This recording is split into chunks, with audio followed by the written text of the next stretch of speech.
It's the Hear Me Now podcast. I'm Sean Collins. For today's program on hospice for the unhoused, I want to introduce you to a man we're calling Bob. In his late 60s, Bob has not had an easy life. From early on, he's struggled with his use of alcohol. He's called it the demon of alcohol. He had trouble staying employed. He's had trouble keeping a roof over his head. But in June of this year, he told us that he had stopped drinking. He said God removed that demon from him and in its place put a desire for ministry.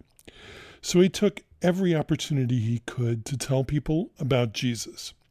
He drove the streets of Southern California in a camper van covered with Jesus' name over and over. People called it the Jesus van. There were flowers on the van and the name of Jesus, and above the front license plate on the van's grill, the word holy. At one point, not all that long ago, Bob met some people who offered him steady work, and for a while he had a place to live other than the Jesus van. It was a small cottage with a porch and a little land. And so what I did, I made a garden, and the Lord blessed the garden so much with cow manure. I knew where the farms were, and I got cow manure, and I just had the most powerful garden you ever saw in your life. My tomatoes were big as, cantaloupes, and everything was so blessed. They were 5 feet high. You couldn't even see the house because it was like a fence. I had to stake them up because they were so big. And God would send the border people, the Mexican border people, to me, all messed up and dirty and starving. So they come to the porch, and I, without knowing how to speak Spanish, I knew what their need was. So they were so hungry and they were dirty. I'll get you some clothes. And I'm like, why did I say that? I don't have any clothes. I'll just give them whatever clothes I have.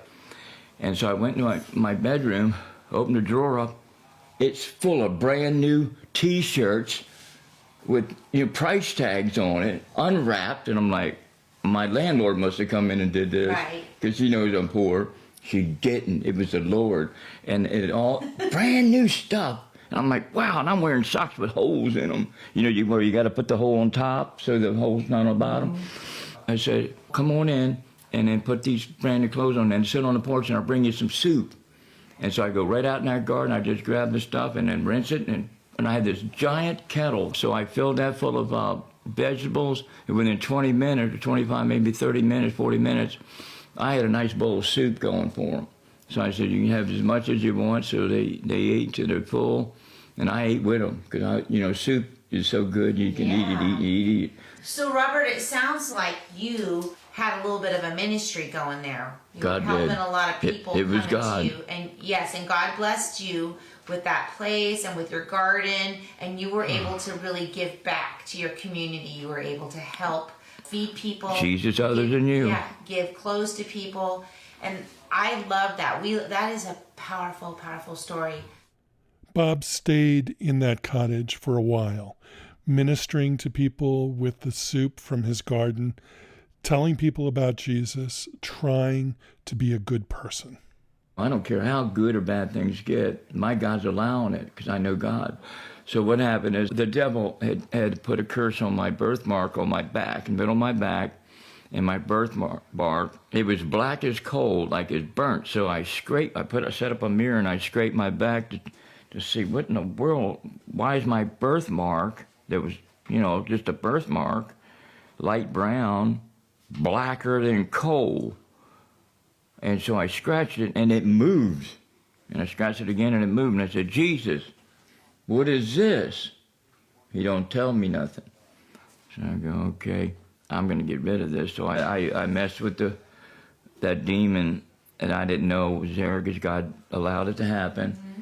And I tried to clean it with hydrogen peroxide, and that's when it took off. I'm lancing this every 2 weeks because it would just grow, and I couldn't lay on it, and it was so aggravating. I went, oh, my God, and it's right at the belt line, where you put your pants up, and I'm like, I can't stand this. I can't stand to drive or sit or lay or anything. I said, Jesus, and I'm not getting any answers. So I'm like, oh, God, what does this mean? Why aren't you talking to me anymore? because he talked to me about everything except for this situation. So I'm like, okay, if you're not done talking to me, I'm going to go ahead and do what I'm going to do, and I'm going to get me a bathtub. So I got $100, got a room, motel, went in the bathtub, and I would just take my fingernail and just lance that thing, and blood was just, it was such a bloody mess, but I would lance it down, and then I had to do it every 2 weeks. Well, eventually, I ran out of blood. That's why when I went to Little Company Mary, they said, we got to give you 2 blood transfusions, not 1, but 2. You're out of blood. And I said, well, where'd all my blood go? And then I remembered, I said, I know, it went down the drain of all them the bathtub. While he was being cared for at the Little Company of Mary Medical Center, the black mark on his back was diagnosed. It was a melanoma, and it was deadly. People talked with him about options, and those conversations included talk about hospice. We'll hear more from Bob in a little while, but I'd like to introduce you to 3 people who are involved in a novel program that's providing hospice care for unhoused people in Los Angeles County. Dr. Martina Meier is the medical director of Providence Hospice, Los Angeles County. Nycole Snodgrass is director of operations for the hospice, and Marcella Kubalsky was the chaplain for the program when we met Bob. I'd like to welcome all 3 of you to the podcast. It's so good to have you here with us. Thank you, Sean. Thank you. It's good to be here. Who can give us an overview of the program that you're offering to unhoused people? I can take the lead on that. That's Nycole Snodgrass.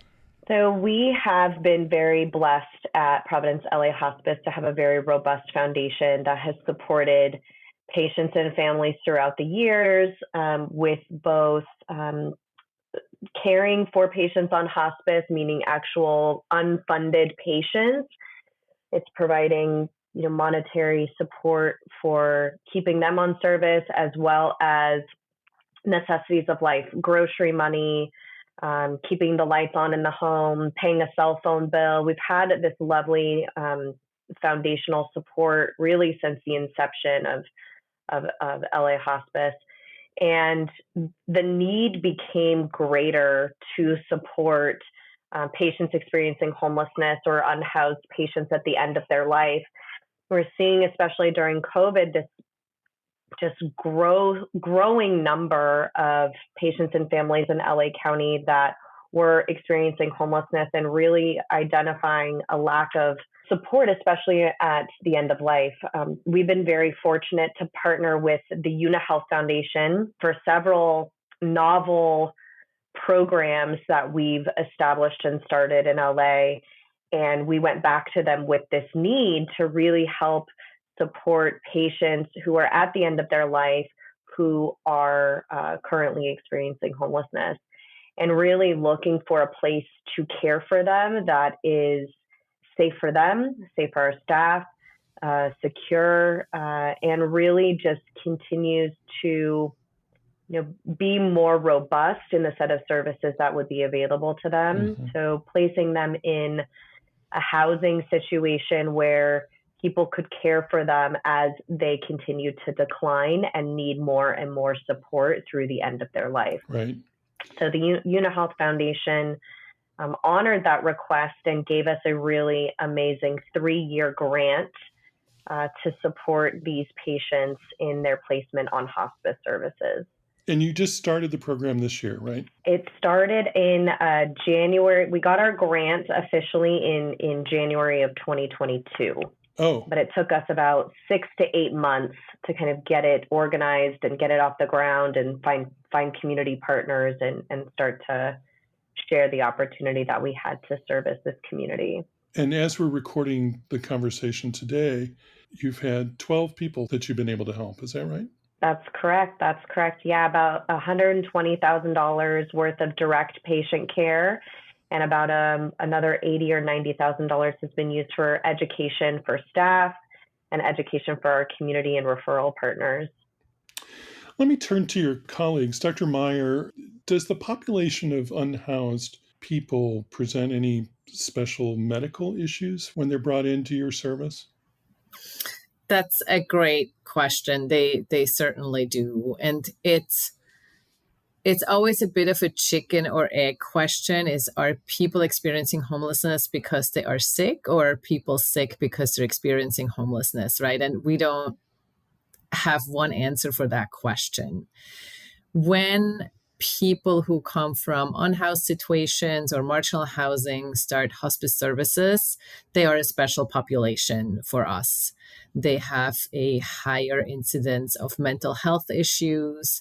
They've often had negative experiences in the past when interacting with any healthcare system. And so there might be a trust issue. Mm-hmm.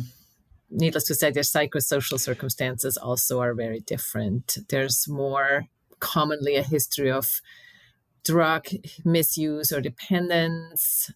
That's just to name a few things. Yeah.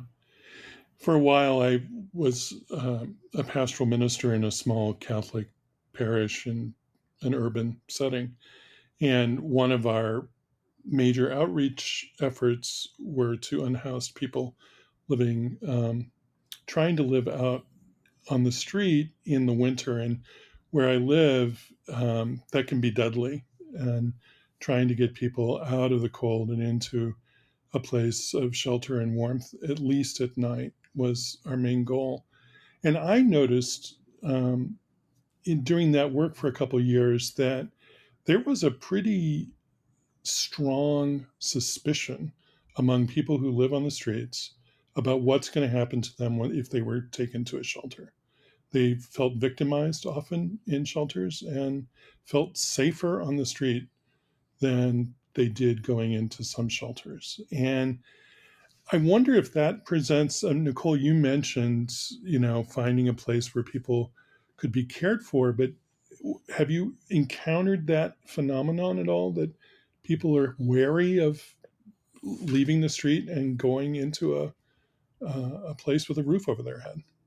We have, and I think we can all speak to experiences that we've had over the course of our time working for this organization where we've cared for patients where they feel most comfortable. And this program allows for us to pay for them to be placed, but it doesn't prohibit us from still continuing to care for them. We've cared for people in motel rooms. We've cared for people in retail spaces behind retail spaces where they live. They own the retail space or rent the retail space, but are living in that location as well. We've cared for people in their cars.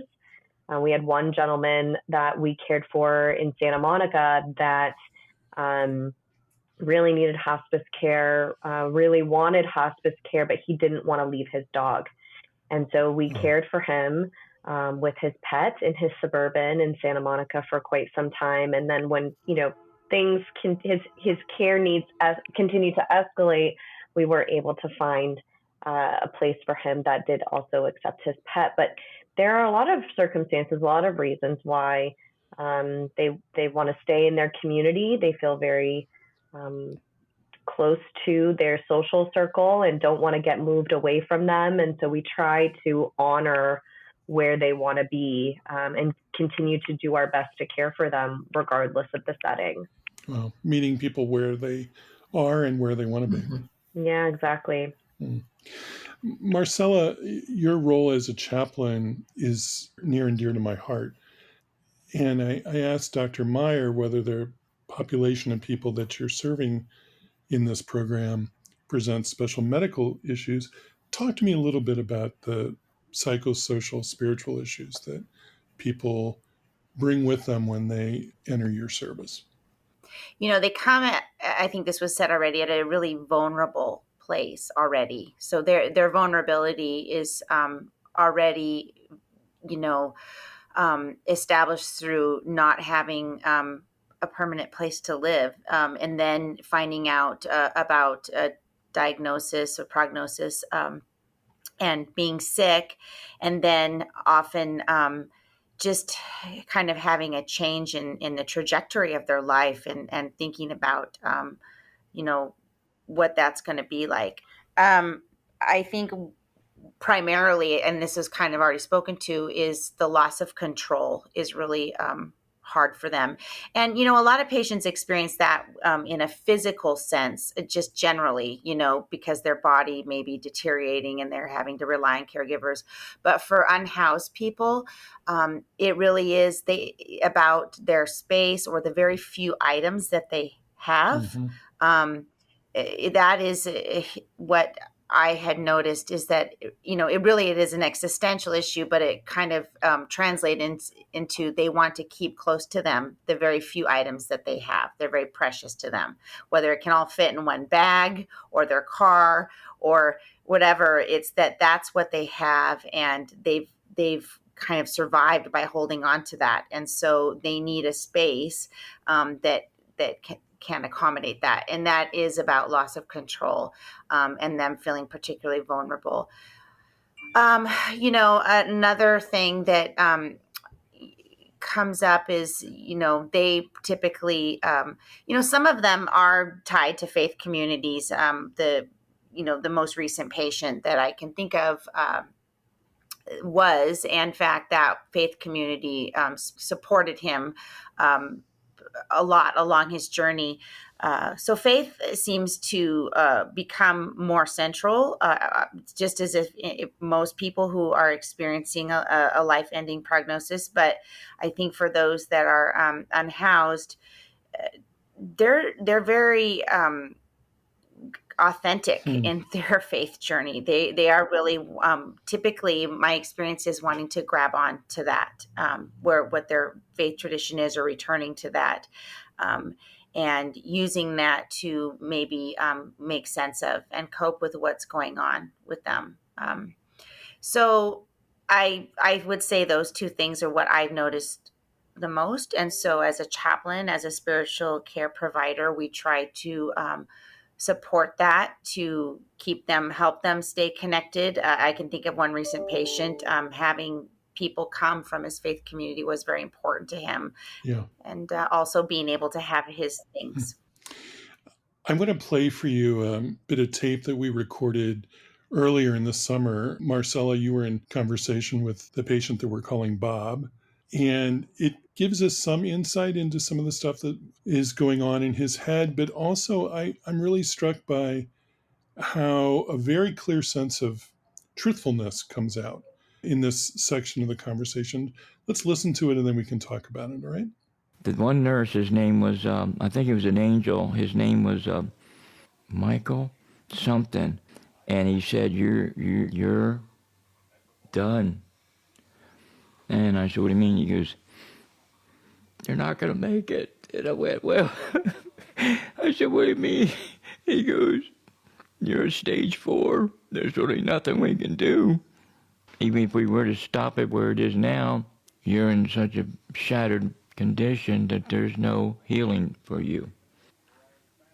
I said, I knew I would never go back to ministry again. I was full of joy at the same time because I knew I was going to be going home. What do you mean you knew you were going to be going home? My home's heaven. It's not here or nowhere else. I've never had a home here.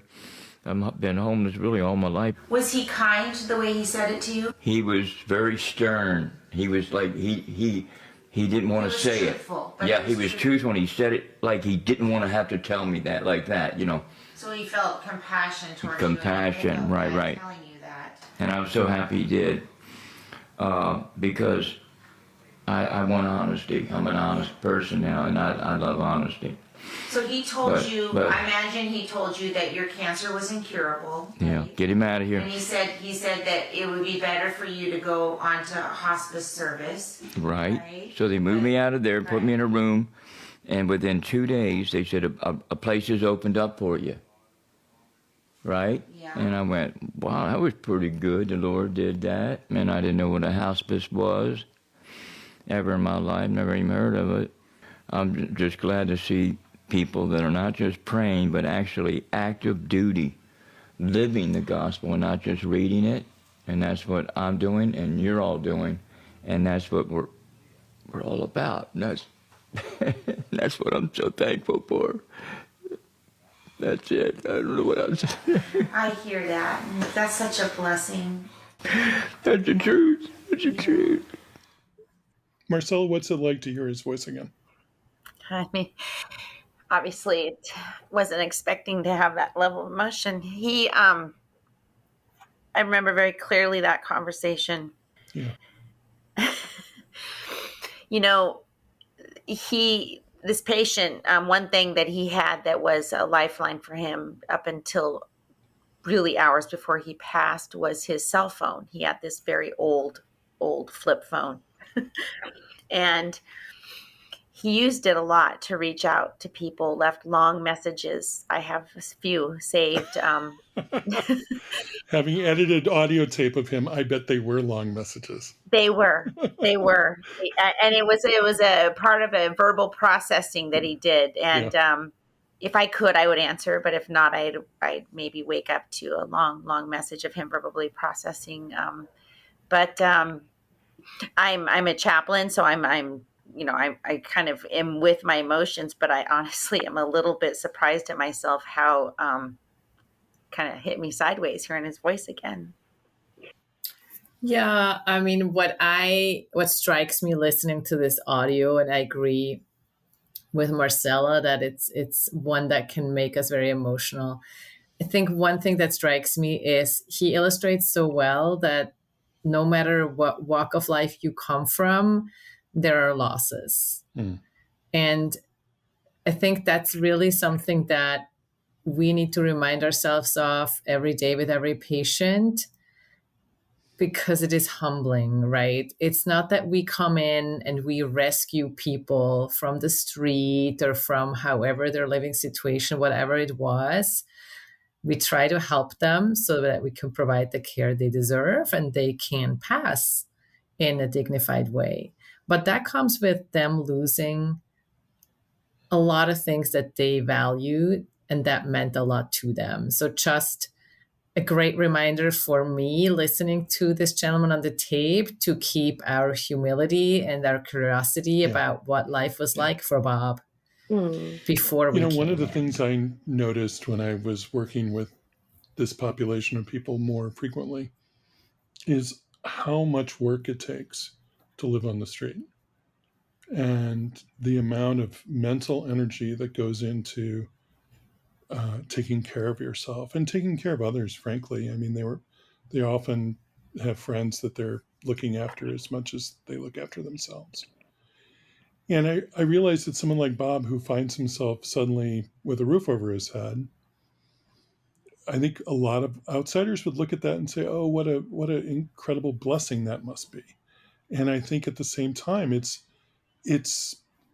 presented a loss of his ability to take care of others, his ability to take care of himself. And it's odd for us to look at that as a loss, but it is. It's absolutely a loss. The free time that opened up in his life by not having to worry about meals and shelter must have seemed vast to him. Yeah, we worked very intentionally with the facility care teams that these patients were staying at to help educate and help allow for some flexibility and expectations for these patients. I think most people, when they go to stay, it's like staying at the facilities that we're placing them at are very home-like. And so people who have homes or have lived under, have stable housing, it's normal for them. But when we had this population that we've been placing there, we had to work very intentionally with the staff to say, they're going to go outside and have a cigarette. They're going to come and go as they please in a respectful way, but maybe they're going to pop out and try and go and see some of these family, friends and family to them. We had one lady that we were caring for that I think Dr. Meier was going to see her and saw her walking down the street, going back towards the facility. She's like, "Oh, I think that's my patient."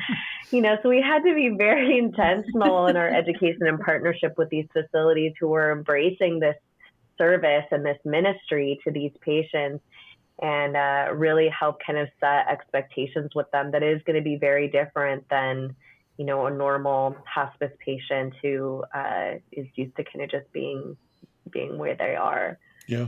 Dr. Meier, is that your experience?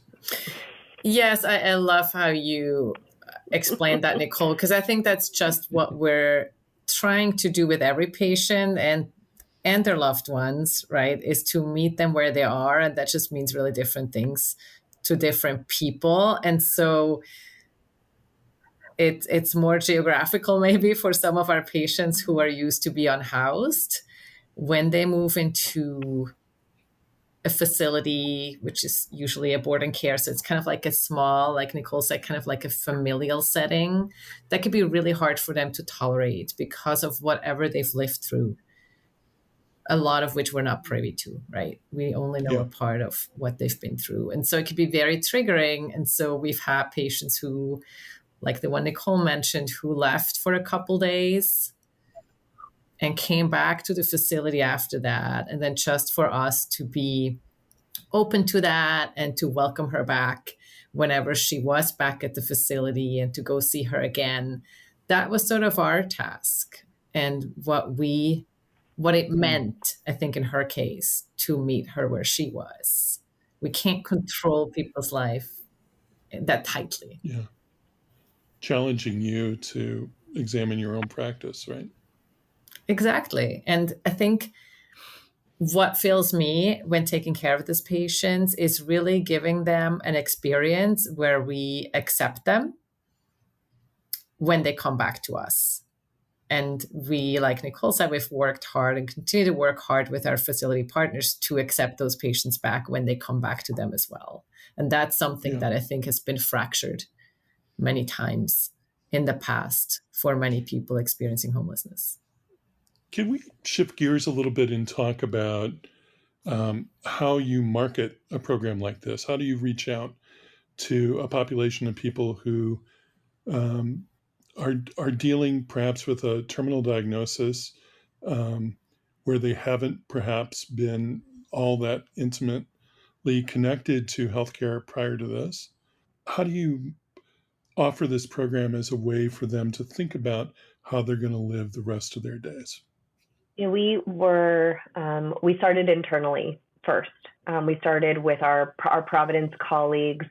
We started with the acute palliative care programs that we work very closely with. We really started, honestly, with our referral sources. That's where we started. We didn't go out to encampments or kind of socialize it that way. We really started internally with what we knew we could control a little bit better. So we weren't quite sure, like I said, we weren't quite sure if we opened the floodgates and we were going to get, spend the money in 6 months and not be able to care for patients long term. So we really kind of started small internally with our own Providence teams, with the case management teams who are seeing these patients in the emergency room, and revolving door patients who have lots of ER visits and readmissions for poor health. Providence also has homeless navigators, primarily at each hospital, and we reached out to them as well and provided information and education to them about the opportunity.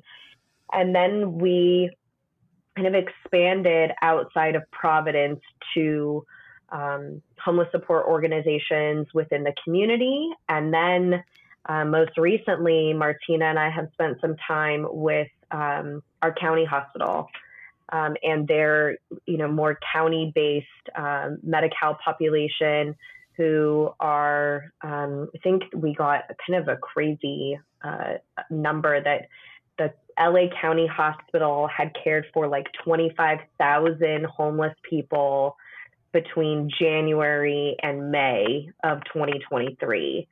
And so we really kind of embraced and wrapped our arms around programs that were caring for these patients, and looking at different kind of external Providence partners that then we could advertise to. And shockingly, we really thought that making this available, we would run out of money really quickly, but it's been, I think, much slower going than we were anticipating.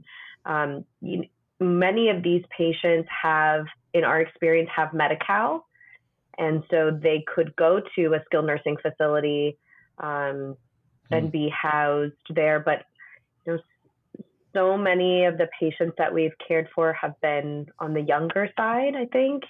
And a Medi-Cal bed in a skilled nursing facility, while the Medi-Cal benefit would pay for that, we're trying to pair them with an environment that is more intentional and maybe a little bit more familial, as Martina said, get a little bit more attention and care in a board and care facility than a skilled nursing facility. So kind of started internally within Providence and then grew outward to then county programs, and then also partnering with certain insurance payers that have an unhoused benefit, and looking at how we can partner with them as well. Mm-hmm. This may be a really hard question to answer, or it may be a hard answer to hear, but if this program were not available, how would these people end their lives? Would they be found dead on the street? Would they find themselves being admitted as an inpatient through an emergency department and dying in the hospital? What are other people's experiences of living with a terminal illness if you're unhoused? I think all of those things are possible. I mean, we definitely hear about people who are, dying on the street, but also, patients who are frequent flyers to the ER and end up passing away in the ICU. And especially during the height of COVID, they were alone. They were by themselves. And, some of our Providence hospitals have really great programs essentially called No One Dies Alone, where volunteers can come in and sit and hold vigil. But during COVID, that was all very locked down. And so had lots of people who were, whether they were experiencing homelessness or not, were dying alone in the hospital. And so being able to kind of, one, partner with our hospitals and free up some space for other patients who really needed beds while we could care for patients who were dying in another setting of care. But yeah, I think both of those are possible: dying on the street, dying in the ER, dying in the ICU. And, anytime that they are going to the hospital, they're, for the most part, I think by themselves. We're trying to give a different experience, or offering an alternative, because they don't have to accept what we offer, hospice or hospice or housing, really. But being able to offer it is really the hope and intention of this program. In the tape that we heard earlier, Bob actually says that he had no idea what hospice was when it was offered to him. How do you explain it to someone who may have no idea what you're talking about? We get to give you a little presentation. I haven't done this in a long time. Hospice really is a set of services to help care for patients at the end of their life. And our goal is to help them have, live their life the best they can for as long as they have. So the services that come with the hospice benefit include medications in order to keep them comfortable, any equipment that they need in order to help support them as they continue to deteriorate and their physical abilities continue to decline, and then a whole team of people who come in and really care for them as a whole person. Nurses, doctors, chaplains, social workers, home health aide, who really all come in and are able to embrace not only the patient, but the family as an entire unit of that we come in and kind of wrap our arms around and embrace. We become their 24 hours a day, 7-day a week go-to, so that they can stay where they want to be, instead of having to go back and forth to the hospital, instead of having to go back and forth to doctor appointments. Really, everything comes to them. And our goal is to really care for people so that they can live their best life for however long the trajectory of that last chapter is. Yeah.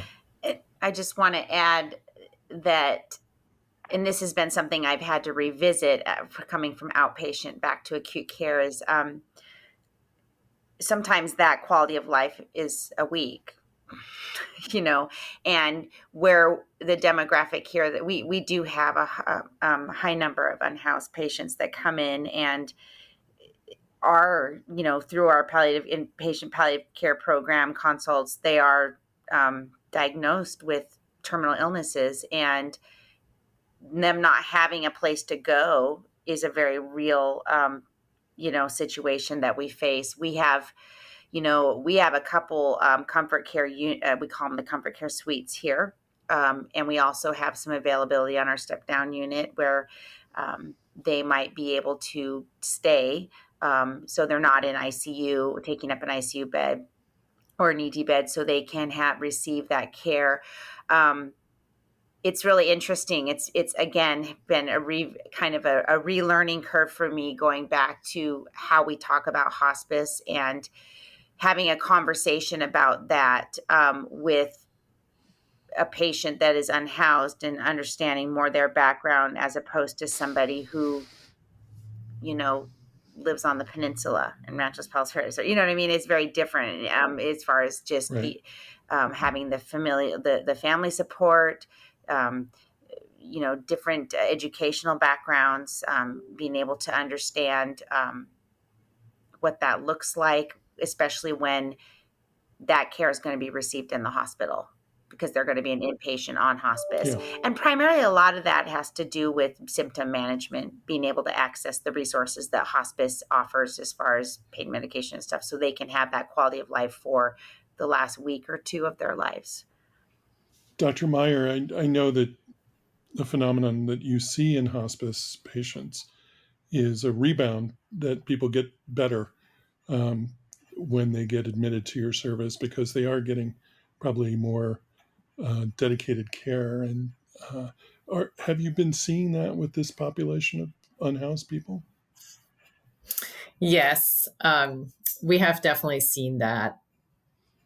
And I think the first time, there's always people who get better when they're on hospice. I think the first time I became more aware of when that happened in the more remote past was with people who suffered from organ failure, especially heart failure. They're known to do better when they have what's called case management. So if they have, or case coordination, right, where somebody coordinates their care, calls them at home, whether they're in a hospice or not, and pays close attention to where they are from a heart failure perspective. So it is known that heart failure patients do better with whatever you want to call it, care coordination, case management.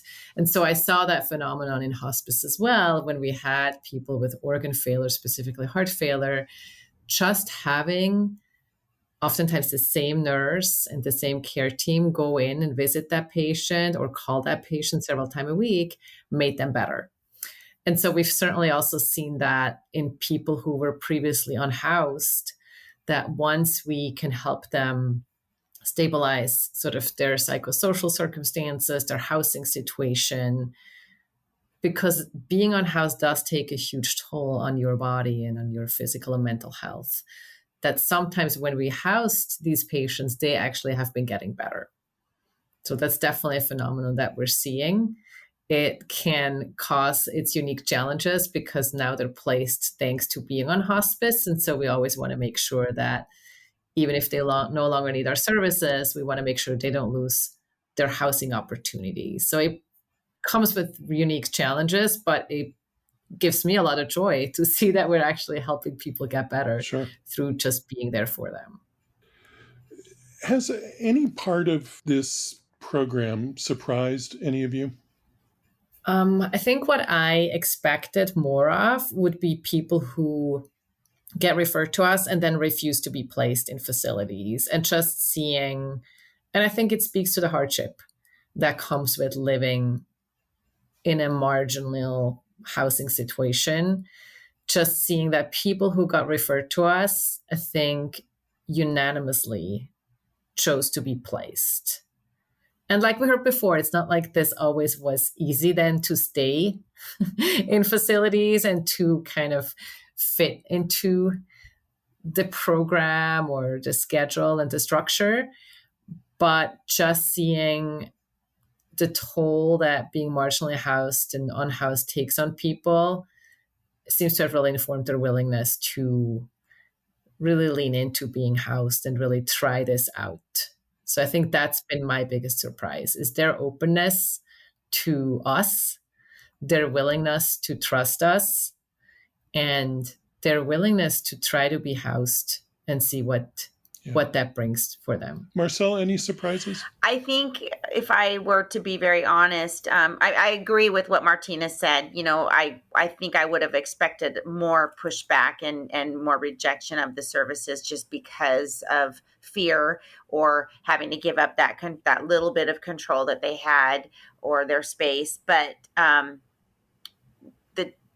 the two patients towards the end of my time with Trinity Care with Providence Hospice was that wasn't the case.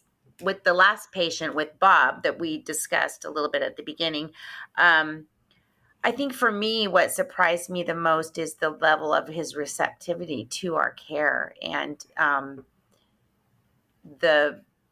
think it surprised him, the bond that he made with our care team. And several of our caregivers went above and beyond for him and just provided the most just kind and compassionate care to him.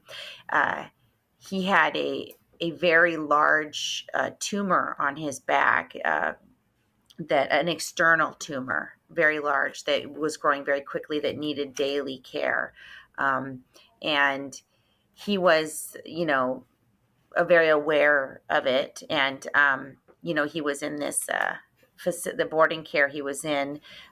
The tumor, if it wasn't cared for frequently, it had a very strong odor, and even went through a period where some of the other residents and even some of the staff there had made comments or were struggling. But Bob was very gracious about it, very understanding, and just so receptive to our care and to the caregivers there, and concerned about them. And I think that was, if anything, was very moving for me to see that. And he really did live out his ministry till his end of his days, was talking about it up and right until probably, again, several hours before he passed. So I was moved by that. And I also was really kind of surprised by my own experience, how it touched me as a caregiver, because we have to navigate these and try to, especially as spiritual care providers, we have to really try to be aware of our use of self and how much we open our heart, to let patients in. And I was very touched by Bob. So. Well, I hope I'm not overstepping a bound by saying it's obvious to me that you loved him and that he loved you. That's obvious in the conversation that we just played, 2.5 minutes of it. The conversation that I have and have listened to now several times is almost an hour long. And speaking with him was challenging for all sorts of reasons. And you persisted, and it paid off. You really made a connection with him. Nycole, anything surprise you about the program?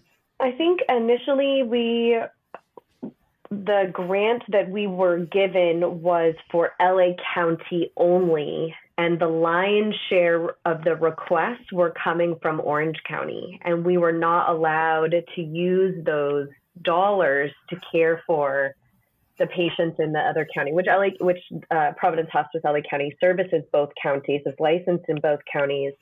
The grant money was specifically for LA. They had provided another grant to another organization in Orange County. And so we weren't, although these requests were coming in for Providence patients and Providence referrals to care for under this grant, we were not able to utilize the unhoused grant dollars specifically for those Orange County patients. And the there was a big surge in the beginning for requests for patients in that area. We were very fortunate to kind of expand our service of this program.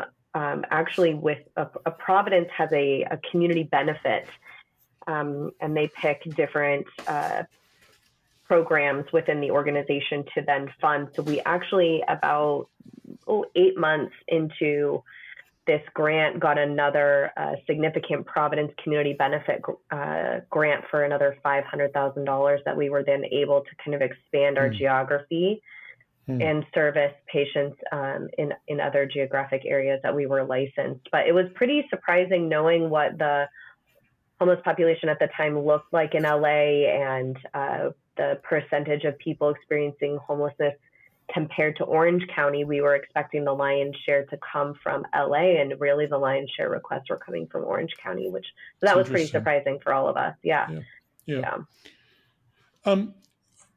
Is someone writing about this? Is this headed towards a journal? Are you sharing the wealth of information you're gathering? Martina and I did do a national presentation at a hospice and palliative care conference. And there have been a couple news articles and things written just local. But no, I don't think that we've thought about taking this to a larger scale. Not quite yet. I became aware of hospice when I was a teenager and read Cicely Saunders, her writing. And then in the mid-90s, I was a young journalist and stumbled across a fellow in Montana named Ira Byock, who had written a book called Dying Well. And in it, Dr. Byock uses this phrase that everyone has a right to die in a clean, dry bed. And that language has embedded itself in my brain. I cannot shake that idea of it being a sort of kernel of caring. That's the sort of boiled down version of what it means to be cared for, that you're in a clean, dry bed. And it occurs to me, as I'm preparing to talk to the three of you, that you're serving a population of people who perhaps have not been able to rely on that clean, dry bed anywhere else in their life, or recently at least. And I think from my very privileged perspective, I think you're doing a really wonderful thing in providing this service. And I know that there's going to be pushback from other folks, like why isn't everyone being treated this way? We should be treating all homeless people this way. And the truth is, that's right, we should be. But I'm especially glad that you're offering this service to people who need it at the end of their life. Thank you, Sean. Thank you. I think I'm speaking for the three of us and our coworkers that being able to provide something, right? It's really a drop in the bucket for people who are experiencing homelessness is what gets us out of bed in the morning. The fact that we are able, through our work, to contribute in a way that hopefully kind of goes into the fabric a little bit of society and of the way we want to care for each other as human beings, I think is really something that we are actually grateful for. Yeah, I always would remind my coworkers on my team, even beyond the unhoused patients, but just generally how important helping people die well is to the community. Helping people die well is community work, and it really is. It's very much community work, and it's not one that's thought about often. A lot of community work is focused on helping people live well, but life is part of death, and so helping people die with dignity and die well, and as you said, in a clean bed is at the heart of community work. Yeah. Well, I want to thank all three of you, Dr. Martina Meier, Nycole Snodgrass, and Marcella Kubalsky. Thank you for the work you're doing, and thank you for coming and talking with me about it. I'm grateful. Thanks for having us, Sean. Our pleasure. Thank you. It was a pleasure. Thank you so much. Dr. Martina Meier is the medical director of Providence Hospice, Los Angeles County. Nycole Snodgrass is director of operations there, and Marcella Kubalsky was the chaplain for the program serving unhoused people when we met Bob this summer. He died in a clean, dry bed on July 10th.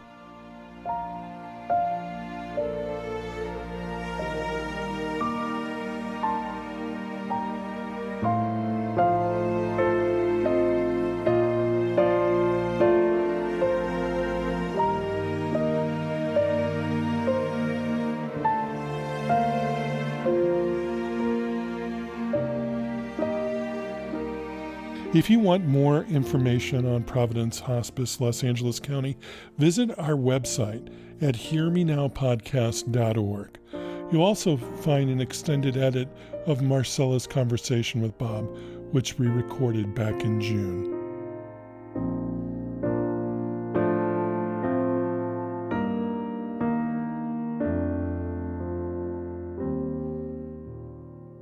The Hear Me Now podcast is a production of the Providence Health System and its family of organizations.